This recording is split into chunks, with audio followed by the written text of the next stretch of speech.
Oui, le PNC tient son assemblée générale dans un contexte particulier.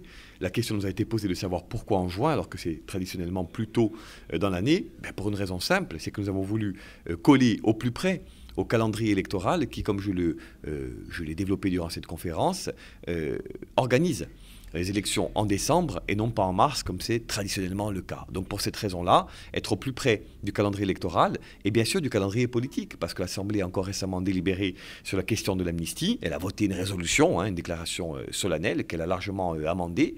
Et donc le moment est venu aujourd'hui de consolider politiquement les acquis de la mandature et de les remettre en perspective pour, je le répète, peser au premier en étant en tête, rassembler au deuxième et gouverner au troisième. C'est selon nous la trajectoire aujourd'hui attendue par des dizaines de milliers de Corses pour ce qui concerne le mouvement nationaliste. Alors, vous l'avez dit, l'objectif c'est que FEMO soit en tête au premier tour, un objectif que certains pourront qualifier d'osé. Et pour vous, partir en campagne assez tôt, c'est l'une des clés pour peut-être arriver à cet objectif ?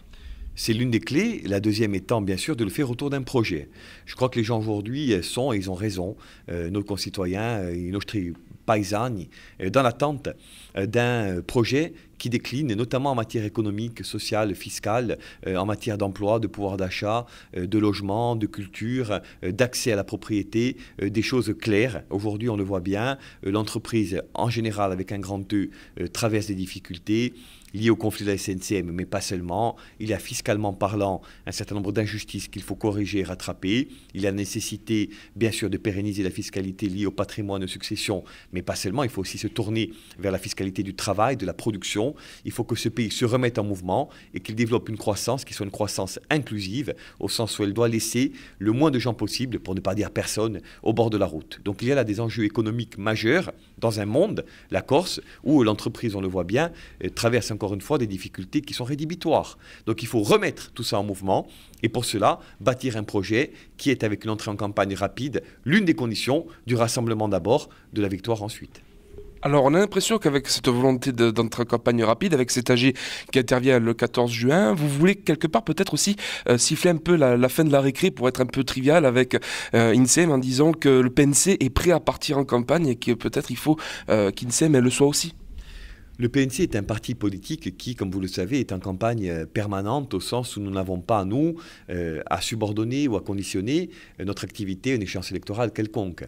Le PNC aujourd'hui est le doyen des formations nationalistes. Il existe depuis 12 ou 13 ans. Il est inséré naturellement dans la démarche de FEMO Gorsiga. Il a pour vocation de peser positivement sur cette démarche pour qu'elle soit toujours plus forte. Donc oui, nous voulons influencer positivement, sans contraindre qui que ce soit, nos partenaires pour leur dire que FEMO doit être maintenant en campagne très vite. On a assez patienté, assez perdu de temps.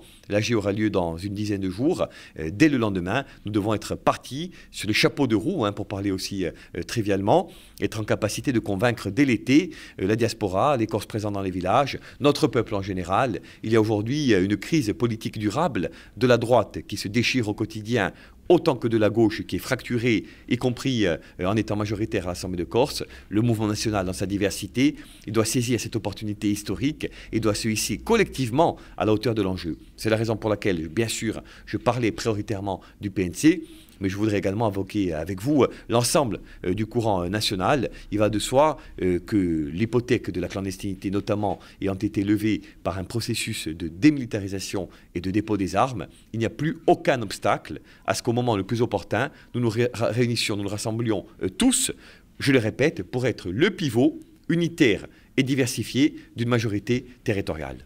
Alors, vous avez vous-même parlé d'une impression de malaise entre le PNC et INSEE, mais on a l'impression justement que plus l'échéance se rapproche, plus, on va dire, il y a d'écart entre les deux, notamment sur la question justement du rapprochement avec le corps indépendantiste. On a l'impression que vous avez peut-être enclenché plus rapidement ce rapprochement. Est-ce qu'aujourd'hui, on peut dire qu'il y a vraiment des différences de vue significatives entre le PNC et INSEE?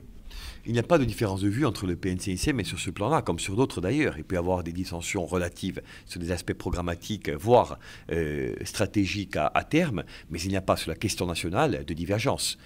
Tous les nationalistes du PNC et de l'INSEE, mais également du Corsica Liber par exemple, disent qu'avant de tendre vers la droite ou la gauche, si tant est qu'il faille tendre vers les uns ou les autres, ce n'est pas aujourd'hui mon propos, nous devons d'abord nous rassembler et voir entre nous ce qu'il a lieu de faire ou pas. Donc je le répète, le PNC, et je le pense fait en général, n'ira nulle part, sans avoir consulté préalablement, et je l'espère associer étroitement, l'ensemble du courant et de la famille nationale. Il n'y a pas là-dessus la moindre ambiguïté.